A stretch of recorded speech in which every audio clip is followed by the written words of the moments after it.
Hello, everyone. My name is Angelo, and I am a passport brother who brought his wife, his fiance, from Vietnam to the United States. We got married on a K1 visa. That's my dog scratching. I'm sorry. We got married on a K1 visa, and we are attempting to live the second half of our lives, but together. So today, I want to talk about a topic that's been on my mind because recent events have actually made me realize that I was wrong about something. And please, I apologize for the sound. I'm actually quite next to the main street out there.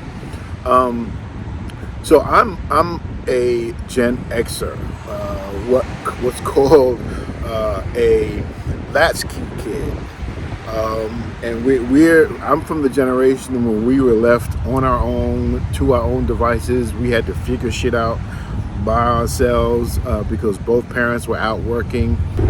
Most kids came from two-parent homes, and I'm gonna 10:23. I'm gonna stop and tell this. Yeah.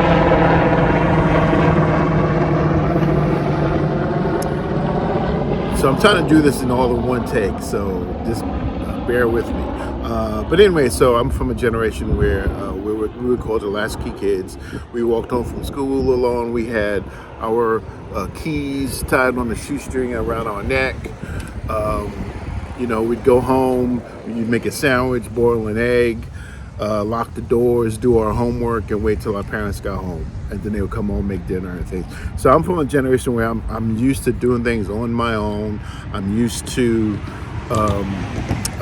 investigating and figuring stuff out and troubleshooting and problem solving. One of the things that my generation was on the cusp of the convergence of old technology with the beginning of the information age. So if you were among certain demographics, you were key in figuring that stuff out and welcoming this new age, basically. I remember we went from MS-DOS to Windows 3.1 to Windows 3.1 to Windows 95, from Windows 95 to Windows 2000 XP, and all I remember all of that. And I was I consider myself an early adopter. I adopted MySpace, Facebook, Gmail. I'm one of those few folks who has a Gmail account that's my actual name because I was one of the early adopters.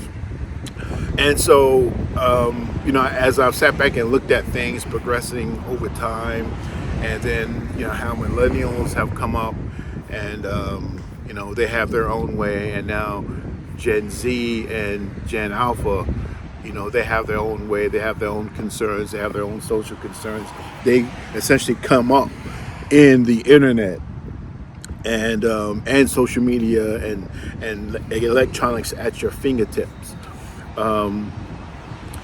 And so you would think that most of us have very little in common. And I'm here to tell you that is far from the truth. The actual truth is, if you're my age, even if you're a boomer, but if you're a boomer or a Gen X, and some older millennials, we could learn a thing or two from Gen Z and Gen A. What? Bro, what are you talking about, man? And let me tell you what I mean by that.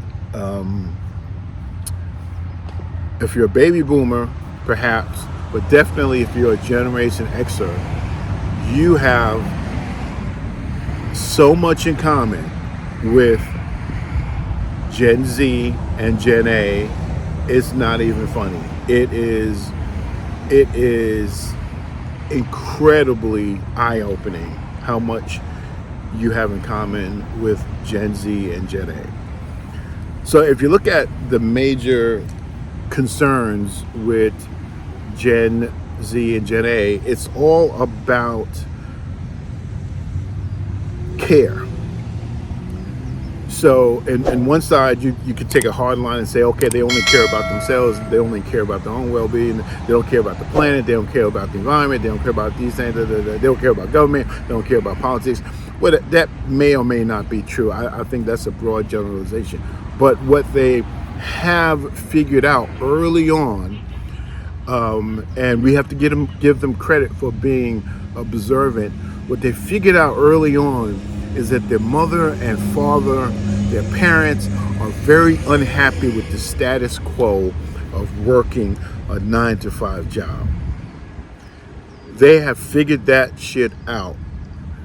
And if you are a baby boomer who's used to going out and getting a job, who's used to, figuring things out for himself, oh, I can't work as this, I work as that, and you tie your value and self-worth to your job title, I'm telling you here and now, you can learn a thing or two from those lovely individuals categorized as Gen Z or Gen A, because they figured it out. They know that the whole 9-to-5 job thing, dedication and loyalty to your employer, is BS.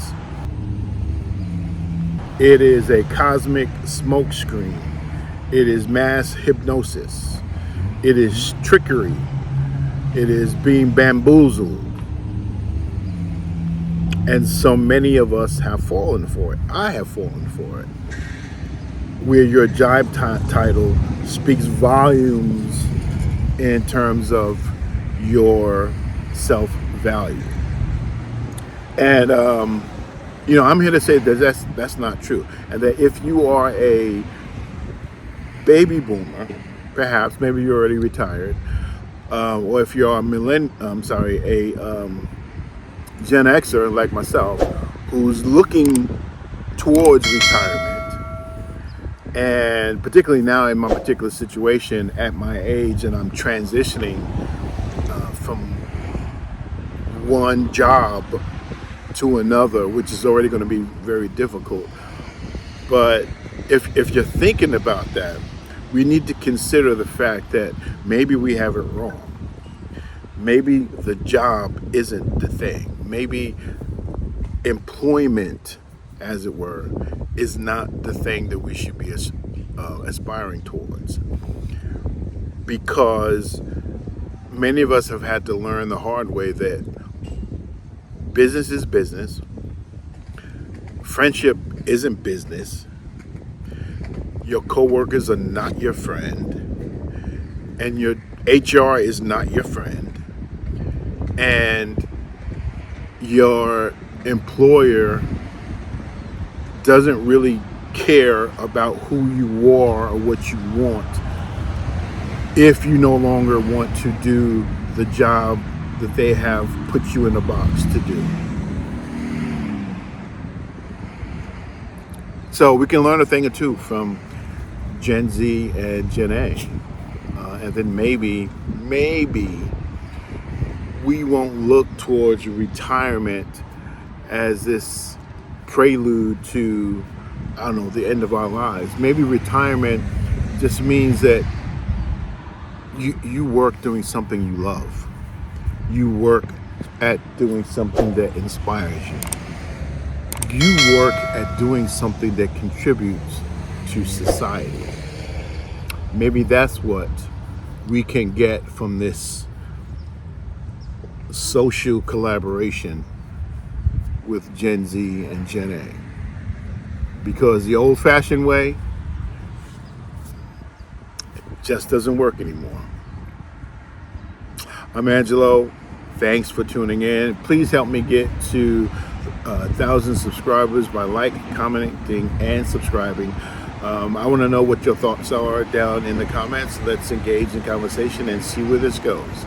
All right. Peace out.